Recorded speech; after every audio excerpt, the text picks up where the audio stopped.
mon professeur de maths. Bon, par sa façon de dispenser les cours, il fait de façon drôle, il communique bien en tout cas. C'est plaisant quoi, sa façon d'échanger avec nous. Il s'appelle M. Badi Bertrand. Monsieur, si vous me voyez, vraiment, je vous remercie. Parce que grâce à vous aujourd'hui, mathématiques que je suis en train de faire ici, là, c'est très sincère. Et puis je suis beaucoup actif dedans. Donc je vous remercie. Le professeur qui a marqué ma vie, ils sont tellement. Il y en a, ouais, vous pouvez imaginer que à chaque étape de la vie, forcément, il y en a forcément certains qui ont eu beaucoup d'importance. Et parmi ceux-là, je veux rendre hommage à un en particulier. Je crois que c'est mon professeur de français en terminale qui a réussi à établir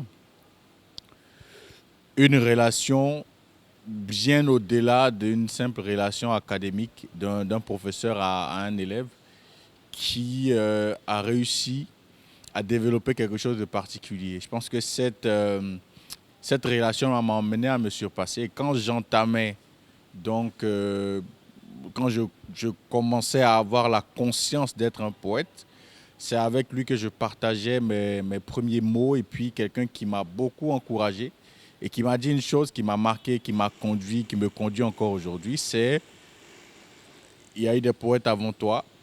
Et ce que tu fais, j'ai déjà lu, c'est excellent, mais j'ai déjà lu. Qu'est-ce qui va faire la différence? Que dans ton écriture, tu cherches à cultiver la différence. Et je pense que ces mots-là, ce sont ces mots-là qui résonnent encore et encore dans ma tête. Je pense que je peux le citer. S'il fallait en choisir un seul, je peux dire Monsieur Luther Atebi. Le professeur qui m'a plus marqué, c'était mon professeur de trucs, Histoire Géo. Histoire Géo, quand j'étais en classe de seconde, franchement, il était tellement désagréable avec les élèves. Ça fait que moi, j'ai vraiment pas aimé la matière d'Histoire Géo. Il était tellement désagréable avec tout le monde. Tout le monde parlait de lui à l'école. Franchement, il m'a tellement traumatisé que j'aimais même pas la matière. Quand il vient comme ça, quand j'ai un coup d'Histoire Géo comme ça, j'ai peur de venir en classe parce qu'il va venir, il va comme ça crier. Franchement, ça fait que pour venir même au cours, j'ai vraiment peur. Donc, j'aimais vraiment pas la matière. S'il peut changer son comportement avec les étudiants, parce que c'est quelqu'un de... Il est gentil, il aime vraiment sa matière, mais franchement, le côté un peu agressif, s'il peut changer, ça sera vraiment gentil de sa part.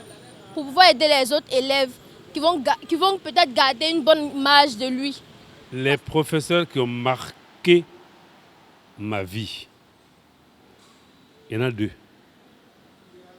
Un homme et une femme. Je n'ai pas fait exprès.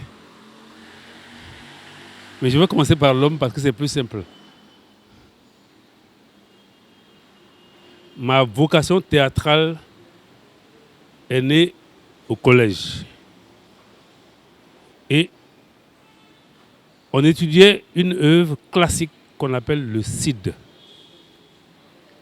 Et moi, au lieu de lire et réciter, par exemple, certaines tirades du Cid, moi, j'ai demandé au professeur si on pouvait les jouer.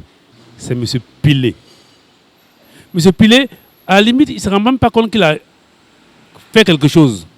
Mais le fait de me permettre, à chaque fois qu'on étudiait une œuvre, de me permettre de faire la mise en scène, ça m'a aidé. Et aujourd'hui, je suis homme de théâtre, je suis comédien. Je crois que je dois aussi à M. Pilet cette vocation-là. En quatrième, j'étais avant-dernier en allemand. En troisième, on nous a amené une prof.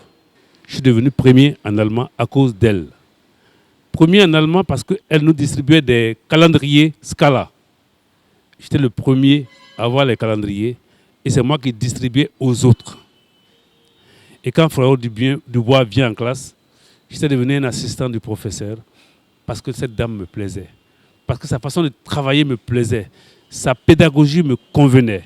Mais je crois que l'allemand que je parle aujourd'hui, c'est l'allemand de Frère Dubois.